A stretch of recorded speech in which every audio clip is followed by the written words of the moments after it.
Kenapa isu ijazah palsu Jokowi nggak pernah benar-benar dituntaskan?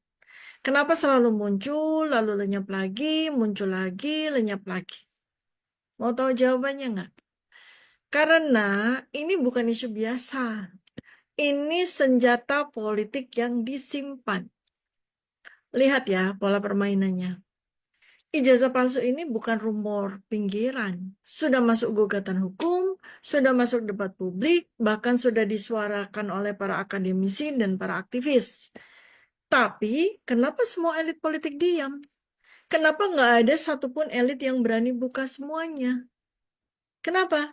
Karena ini permainan catur politik tingkat tinggi.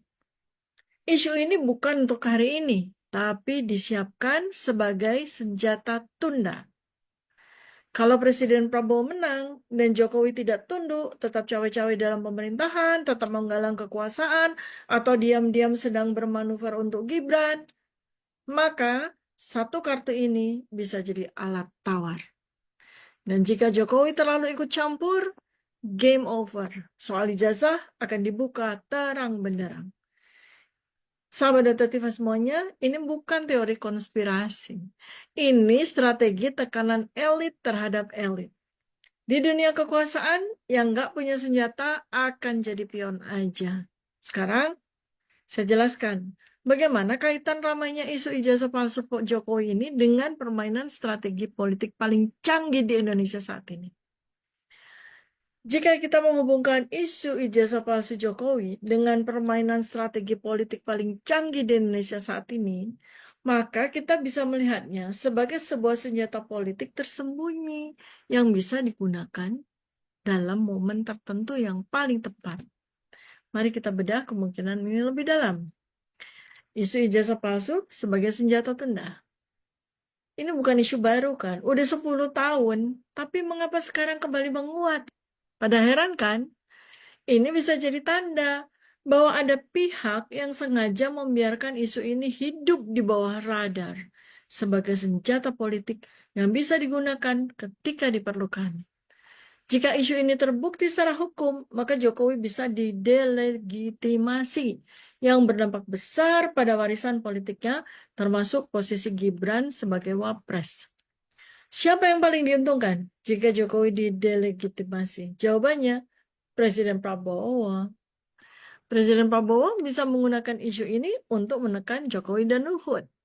Jika Presiden Prabowo merasa ada upaya untuk menyingkirkannya, menggantinya dengan Gibran, maka beliau bisa membiarkan isu ini berkembang sebagai alat tawar politik. Jokowi dan Luhut akan merasa tertekan karena jika isu ini semakin besar, maka bisa membuka pintu bagi investigasi lebih lanjut tentang keabsahan kepemimpinan Jokowi. Bisa digunakan untuk melemahkan posisi Gibran. Karena jika Jokowi didelegitimasi, maka posisi Gibran sebagai wapres bisa ikut terancam. Dan isu ini membuat kubu Jokowi lebih defensif seperti yang Anda lihat sekarang. Mereka tidak bisa bergerak agresif terhadap Presiden Prabowo. Inilah yang bisa menjelaskan mengapa pada masa-masa di mana isu ijazah palsu ini mencuat, Luhut berkali-kali menegaskan bahwa Jokowi tidak melanggar konstitusi. Kenapa? Karena mereka ingin meredam potensi serangan lebih lanjut. Omong-omong, bukan omong-omong ya, omong-omong, by the way, siapa yang menghidupkan isu ini sih? Jika isu ijazah palsu kembali muncul di tengah kekhawatiran Jokowi Luhut terhadap Presiden Prabowo, maka kita harus bertanya, siapa ya yang menghembuskannya? Kemungkinan besar ada dua pihak yang berkepentingan dalam isu ini. Satu, kelompok yang ingin melemahkan Jokowi secara langsung, baik dari dalam maupun dari luar pemerintahan. Dua, kelompok yang ingin menjaga Presiden Prabowo tetap kuat dengan cara membuat Jokowi lebih defensif dan kehilangan pengaruh. Jika Presiden Prabowo tidak secara langsung terlibat dalam penyebaran isu ini, maka beliau bisa tetap memanfaatkannya untuk memperkuat posisinya. Dengan kata lain, ini bisa menjadi bagian dari strategi perang psikologis untuk membuat Jokowi lebih berhati-hati dalam langkah-langkahnya. Kemudian, jika isu ini menguat, apa dampaknya? Jika isu ini semakin besar dan mulai berdampak serius, maka ada beberapa kemungkinan yang bisa terjadi. Pertama, Jokowi bisa kehilangan pengaruh politik lebih cepat dari yang diperkirakan.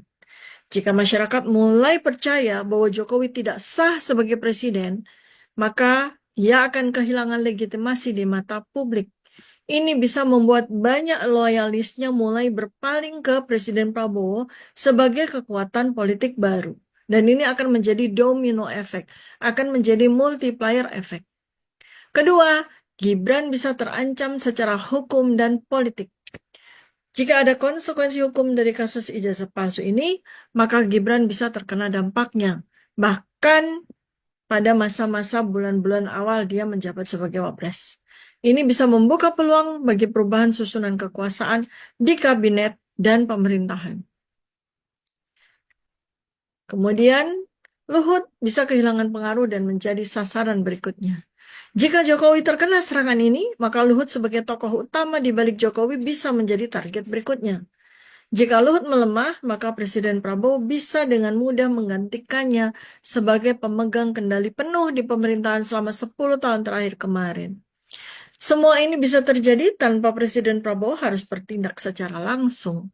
Beliau hanya perlu menunggu dan memanfaatkan momentum. Kesimpulannya ya, apakah ini bagian dari grand strategi Prabowo?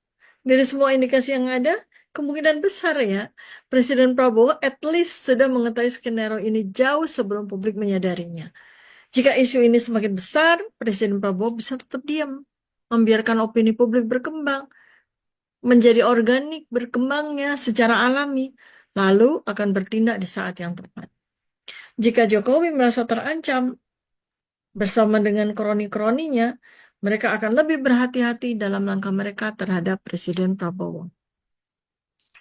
Jika akhirnya ada konsekuensi hukum, Presiden Prabowo bisa tampil sebagai pemimpin yang menyelamatkan negara dari krisis politik. Sahabat detektif semuanya, soal ijazah palsu ini sekali lagi adalah permainan strategi tingkat tinggi yang bisa mengubah peta politik Indonesia dalam beberapa bulan ke depan. Masalahnya adalah kita semua rakyat jangan cuma jadi penonton dalam teater elit ini. Kita jangan cuma lihat hal-hal yang sifatnya remeh-temeh di permukaan. Kita harus super cerdas untuk bisa melihat pola permainan yang dari saling sandera dari sejak awal.